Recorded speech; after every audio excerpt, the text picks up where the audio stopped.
Вітаю, друзі! Цей брифінг присвячений... Greetings, friends. This briefing is dedicated to exposing the lies coming from the mouths of officials and propagandists of the aggressor state. We are forced to start by refuting the words that Putin allowed himself to say during a conversation with German Chancellor Olaf Scholz when he called for an explanation as to why Russia is destroying civilian infrastructure in Ukraine. The Russian leader explained this by the fact that these are actions in response to what Ukraine itself is doing. So, according to Russian propaganda sources, the Russian military has long refrained from launching missile strikes against targets in Ukraine, but now these measures have become a forced reaction, Putin told Scholz. Precise strikes on Ukraine's infrastructure became responses to Kyiv's provocations, a terrorist attack on the Crimean bridge in Kerch and sabotage on Nord Streams. Putin said this.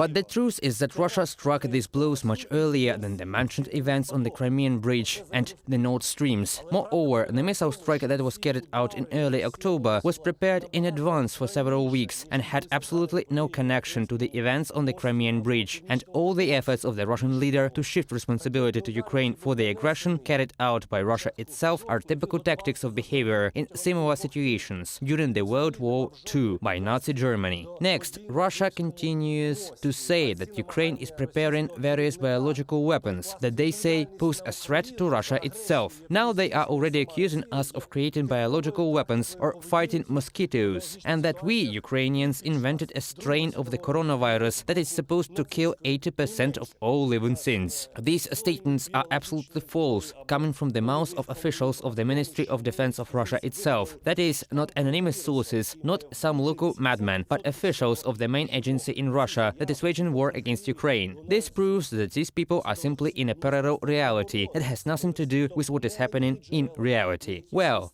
to justify the whole war, Russia is preparing lies that not only Russia, but also Poland is going to seize part of the Ukrainian territory. To do this, they created several media resources inside Poland that spread Russian propaganda, one of which is called an independent political newspaper. It spread thesis that a whole cemetery of Polish mercenaries who died on the territory of Ukraine was built in Poland. This is complete lie. And now we have evidence of the origin of this lying media source. They failed when they made a bunch of mistakes in the name of the Ukrainian city of Bakhmut. In particular, they call it Artemivsk. Only Russian propagandists call the city of Bakhmut as Artemivsk, and the fact that this name appears on the Polish web portal directly indicates the origin of this media resource. This is Russian money and Russian propaganda. Dear friends, this briefing concludes with a traditional call for critical thinking. It is very important not to believe Russian propaganda, to trust the armed forces of Ukraine celebrating their national holiday, to trust the military and political leadership, and we will definitely win. See you.